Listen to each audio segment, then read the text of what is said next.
Welcome back to the Deep Dive. So, tomorrow is a major election day, but our focus today isn't really on those obvious top-of-the-ticket races you're hearing about everywhere. No, it's not at all. We're actually looking at these, scattered state, local, institutional battles. Yeah. The ones that, well, they rarely grab the national headlines. Right. But we're treating them as a series of, let's say, seismic indicators. They're not just about tomorrow. They're kind of a forecast for 2026, maybe even 2028. That's exactly the mission today. Look, we know you follow the big picture, but the real volatility in American governance right now, it's revealed when we start connecting the dots. Dots between things that seem totally unrelated. Totally unrelated. I mean, we're analyzing everything from judicial retention elections over in Pennsylvania to the sudden S&P benefit disruption hitting, 42 million people? Mm-hmm. And even digging into why someone apparently paid Jeffrey Epstein a $158 million fee for, quote, tax planning. Okay, so our deep dive today is all about pulling these signals together. We want to understand the polarization, what these sort of early moves mean for the national political landscape. Let's start with tomorrow's elections as these national barometers. Okay, so the central question that our sources keep wrestling with is this. Are those marginal Trump voters actually becoming Republicans? You mean that unexpected 2024 coalition? Yeah. The young Black and Latino men maybe drawn by high prices or his, quote, tough style? Exactly. Are they transferring their loyalty to the generic Republican Party brand, or was it just about Trump? And we're seeing the best test cases for this in places like New Jersey and Virginia, right? Precisely. So in New Jersey, you've got Democrat Mikey Sherrill. She's a former Navy helicopter pilot, pretty moderate profile. And she's up against Ciattarelli, who's really welcomed this huge infusion of Trump attention, Trump money. Right. And even in a blue state like Jersey, Sherrill's only up, 51% to 43%? That's surprisingly close. It tells you something. Mm-hmm. And then Virginia. Virginia, you have Abigail Spanberger, again, a moderate Democrat, national security background, former CIA. She's leading by maybe 10 or 11 points in the recent polls against Winsome Earl Sears. Okay, so what's the takeaway then, if they win big? Well, if Democrats get landslides with candidates like Spanberger and Sherrill, these moderate women with security cred, it kind of suggests the answer is no. Meaning the Trump voters aren't automatically becoming GOP voters. Exactly. Their loyalty isn't transferring to the brand. But if these candidates just, squeak by, then maybe we are seeing a much broader, more fundamental political realignment. That's the uncertainty. Okay, let's shift gears a bit. Let's look past the candidates themselves and focus on these institutional power battles hidden inside some state elections. Pennsylvania seems like the big one here. Oh, absolutely. It's fascinating. You've got 3 Democratic Supreme Court justices, Donahue, Doherty, and Wecht, all up for retention votes. And for folks who don't follow state courts that closely, a retention vote is just a yes-no on keeping the judge right. No opponent. Correct. Simple yes-no. But Republicans are pouring serious money into trying to get voters to vote no on all 3. Why? What's the calculation? It's huge. If all 3 get fired, the court flips from a Democratic majority to a 2-2 tie. Governor Shapiro, a Democrat, would try to appoint replacements, obviously. But the Republican State Senate would block them? Almost certainly. Yeah. They'd likely block appointments until the next judicial election cycle in 2027.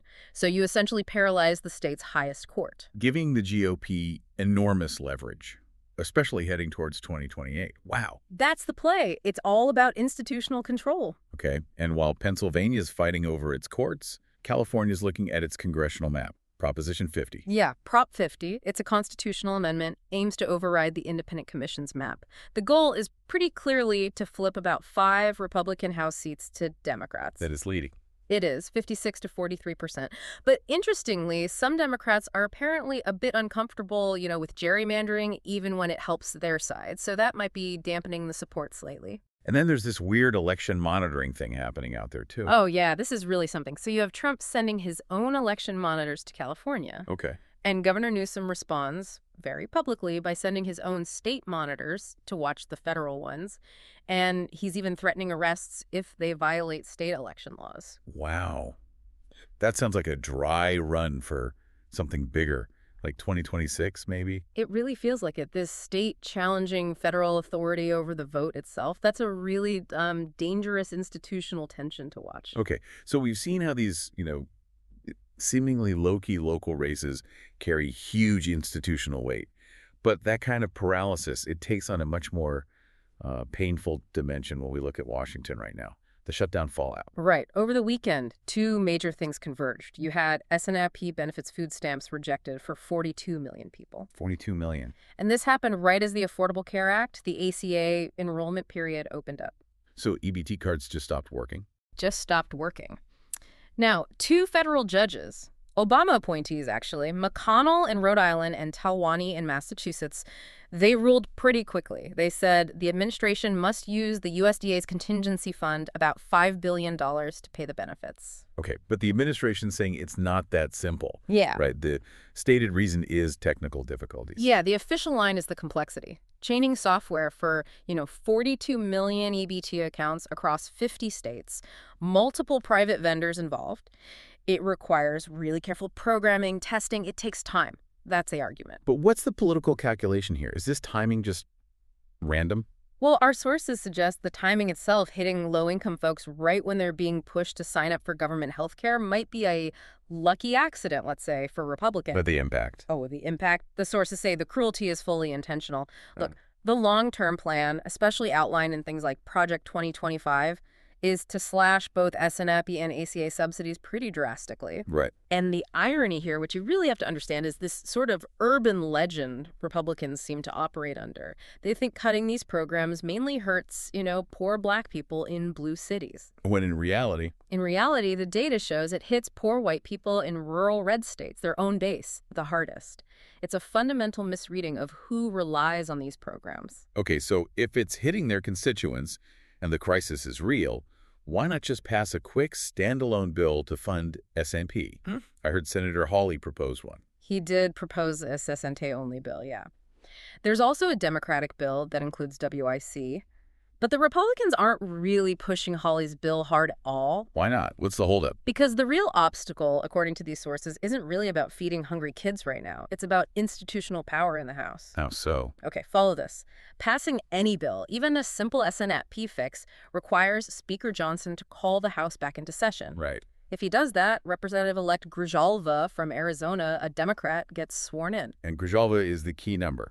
She would immediately become the 218th signature on a discharge petition. That's the magic number. A discharge petition that forces a vote on the floor bypasses the speaker. Exactly. And the discharge petition, currently waiting with 217 signatures, is the one to force a vote on releasing the full, unredacted Epstein files. Wait, so the claim is they're holding up food aid to block a vote on the Epstein files. That's what the sources are suggesting. The political calculation being described is, essentially, children go hungry in order to protect pedophiles. It's a truly unbelievable cost-benefit analysis, if true. That's quite a claim. No. Meanwhile, Democrats must be seeing an opening here. Oh, absolutely. They're launching what they call a nationwide blitz focused on healthcare and this crisis. They're using very sophisticated micro-targeting, like Google search ads for ACA plans. And boots on the ground, too. Yep. 400 canvassing events, press conferences. They're really testing the message. Republicans are causing your healthcare premiums to soar. Republicans are responsible for this food insecurity. They're trying to make that link stick. Okay, let's pivot a bit ideologically.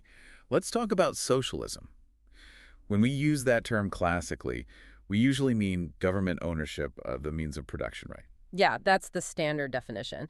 And you often hear complaints about, socialism creeping into America. Maybe someone points to, that New York City mayoral candidate Mamdani. Right, the guy with the plan for maybe a city commissioner of groceries running a few supermarkets. Exactly. Which, frankly, is peanuts. It's tiny compared to what's actually been happening at the federal level, particularly under the Trump administration, believe it or not. Wait, you're saying the biggest moves towards government ownership are federal, not local, under Trump? That's what the evidence suggests.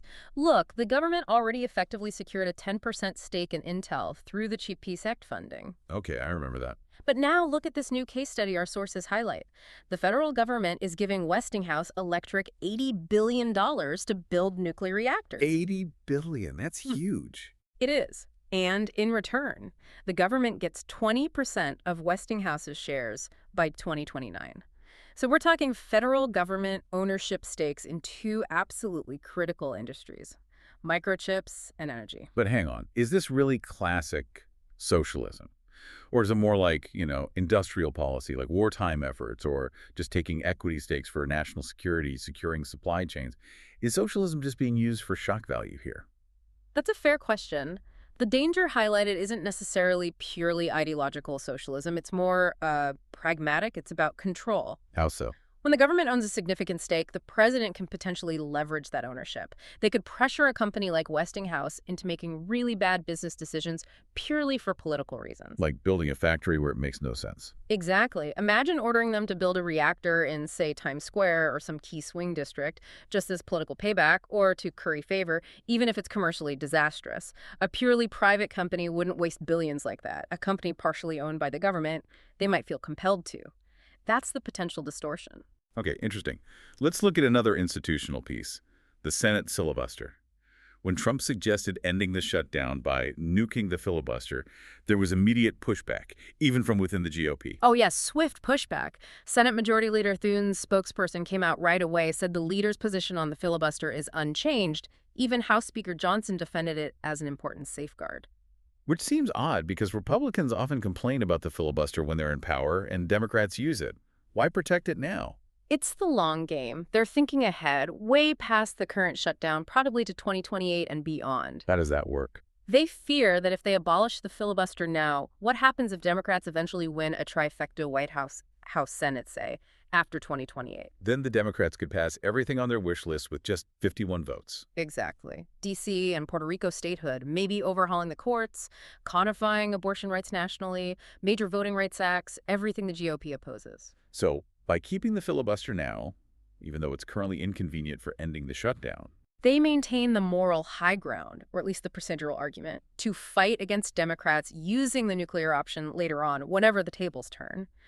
It's about preserving that institutional check for the future when they might be in the minority. right? And this focus on preserving institutional barriers is happening against a backdrop of, well, a really pessimistic national mood, isn't it? Extremely pessimistic, that recent Politico Public First poll. Wow, nearly half of Americans, 49%, think the country's best times are already in the past. And the polarization within that pessimism is stark. Incredibly stark. Look at this. 51% of Harris voters say the U.S. is not a functioning democracy, but 52% of Trump voters say it is. Complete opposites. And the American dream. 46% of all Americans think it's dead. That jumps to 55% among 18 to 24-year-olds. Think about that. And the desire for change. It's not small tweaks people want. No, not at all. This is crucial. 52% of adults want radical change. Not incremental adjustments, radical. And among those 18 to 24-year-olds, it soars to 64%. So the institutions are trying to hold the line, preserve safeguards like the filibuster, but the public is basically screaming for fundamental upheaval. That's the tension. A massive disconnect between the institutional desire for stability and the public's craving for radical transformation. Okay, let's bring this back to institutional leverage, specifically subpoena power. Let's talk about those unsealed documents involving Jeffrey Epstein and J.P. Morgan Chase. The SARs, right. Suspicious activity reports. Right. Banks have to file these SARs when they see weird transactions, and Chase filed them on a staggering $1.2 billion going in and out of Epstein's accounts, just between 2003 and his death. $1.2 billion. And the reports flagged things. Oh, yeah. Sources call it a treasure trove of clues, including huge transactions involving two major Russian banks, Alfa Bank and Sberbank. But apparently the FBI didn't act on this for years. Now a judge, Judge Rakoff, has unsealed hundreds of pages. Yes, naming prominent people like Leon Black, Glenn Dubin, Alan Dershowitz, Leslie Wexner. This is exactly why control of the House and its subpoena power becomes so incredibly critical. Okay, give us the smoking gun example. Why does House control matter so much here? Look at Leon Black. The unsealed documents show he paid Epstein $158 million. For what? For tax and estate planning. $158 million for tax advice from Jeffrey Epstein. The sources call it completely absurd. Epstein had zero qualifications for that kind of high-level work. A top-tier law firm might charge maybe $1 million for the most complex plan imaginable. This was literally over 100 times that standard rate. So if Democrats win the House majority, what changes? Subpoena power. Simple as that. They could force J.P. Morgan Chase to release all 20 years of Epstein's transaction records, not just the summaries, the actual flow of money. And they can call people in. Crucially, yes. They could subpoena someone like Leon Black, put him under oath, remind him about perjury laws, and force him to explain, why did you pay a known felon $158 million for services he wasn't qualified or even legally allowed to provide? That power to compel testimony under oath. That's the final missing link to potentially untangling Epstein's entire financial network. Okay, so pulling all these threads together, the state races, the SNAP crisis, the filibuster fight, the Epstein files, what's the big picture? It really points to one overwhelming reality, I think. All politics is now national, completely And nationalized. there's data backing that up. Staggering data. Yeah. In 2024, the correlation between how a state voted for president and how it voted in its Senate race reached 0.91. That's an incredibly high correlation. Meaning? Meaning in 30 out of 33 Senate races last cycle, the same party won both the presidential vote in that state and the Senate seat.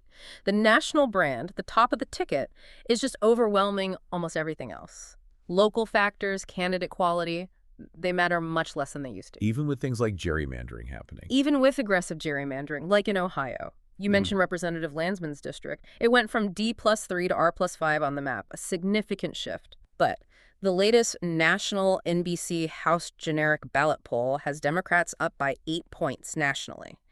If that holds, or anything close to it, that national mood puts potentially 59 Republican incumbents in districts rated R+7 or even bluer at risk. The national wave can overcome even pretty strong map distortions. But there's still that Democratic brand problem, right? Especially with certain groups. Oh, absolutely. It's a huge challenge. When you poll working-class voters, they consistently describe Democrats using words like woke, weak, out of touch. So how does a Democrat even win in a red state then? The only path seems to be staking out positions that are, frankly, almost anathema to the national party base. You know, being vocally pro-life or pro-coal or pro-gun, basically running against a national brand just to survive locally. But then how does that help the party nationally?